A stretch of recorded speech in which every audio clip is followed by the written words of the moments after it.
ですが、中核子宮であっても逆子は治る可能性が十分にあります。先ほどお伝えした 46% は逆子だったという数字は、鍼灸をやっていない妊婦さんが多いはずです。皆さんどうもこんにちは。逆子ラボの玉井です。今回はインスタグラムでいただいた質問に簡単にお答えしていきます。今回いただいた質問というのが、今31週で中核子宮なのですが、ボールのセルフケア以外に他にできることはありますかという質問をいただきました。この質問のポイントは31週の中核子宮でできるセルフケアということです。一括りにすると分かりにくいので、31週と中核子宮の2つに分けて説明していきます。今回のお話の根拠には世界中で発表されている論文があります。逆子には科学的根拠がないとされていますが、発表されている研究や論文はたくさんあります。論文を検索する Google スカラーというもので、ブリーチと検索するだけで約10万件もヒットします。それにプラス僕が逆子治療をした約200例のデータをもとにお伝えしていきます。今回お伝えする内容は3つ。1つ目がそれぞれのポイントの答え。2つ目が31週で中核子宮の逆子は治るのか。3つ目が中核子宮の妊婦さんがセルフケアをする時の注意事項。この3つをお伝えしていきます。まずこの質問にあるボールのセルフケアというのは、僕がお伝えしているボールを使ったお尻と足の裏のマッサージのセルフケアになります。それ以外のセルフケアには骨盤を温めるのと白湯を飲むことをお勧めしています。それに関してはセルフケアの動画でお伝えしているので、そちらを見てみてください。31週の中核子宮でできるセルフケアという質問をいただいているんですが、31週に限定せず何週であってもセルフケアの方法は変わらないです。また中核子宮であってもなくてもセルフケアの方法は変わりません。僕がお伝えしている4つのセルフケアは比較的刺激が少ないので、体調を気にしながらであれば誰でも何週でも行えるものになります。で、ここから分けてお話しします。次はそもそも31週でセルフケアをすれば治るのか、中核子宮はセルフケアをすれば治るのかなどをお伝えしていきます。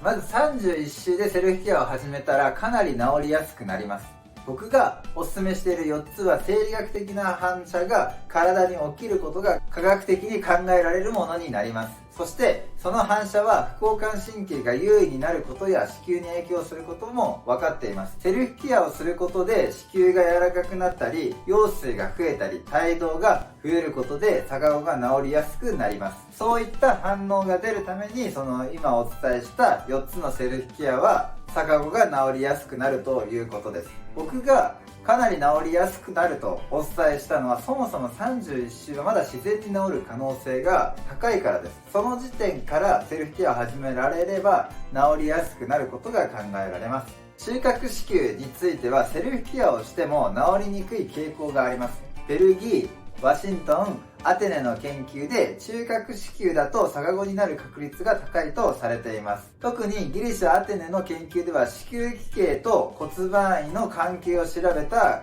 ものでした。そのアテネの研究では子宮奇形があると 46% の確率で骨盤位になると書いてありました。中核子宮を含めた子宮奇形があると約半数は逆子になります。また完全な中核子宮がある場合は流産になる確率が高かったとも書いてありました。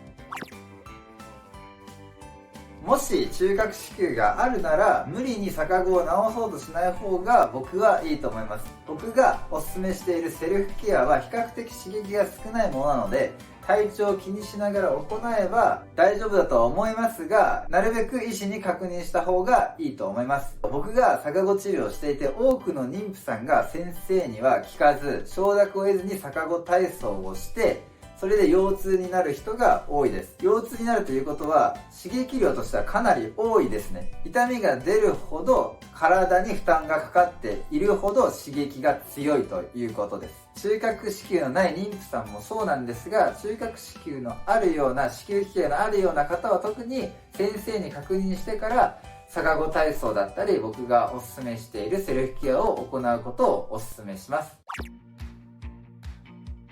この動画を簡単にまとめると、今回いただいた31週で中核子宮なのですが、ボールのセルフケア以外に他にできることはありますかという質問に答えると、セルフケアは他にもあります。ただし中核子宮であるならば逆子は治りにくいです。また中核子宮がない場合よりも流産になる可能性は高いです。セルフケアをもしする場合は無理にセルフケアを行おうとせず、必ず体調を見て行うようにして医師に相談してから行うようにしてください。で、ここまで中核子宮は逆子は治りにくいというネガティブなことをお伝えしてきました。それは無理に逆子体操やセルフケアを行ってほしくないからです。中核子宮あるない問わず、もう逆子を治したい一心で無理して腰痛になったり気持ち悪くなったりしても逆子体操を含めたセルフケアを行ってしまう妊婦さんが多いです。母子ともに健康に出産を終えてほしい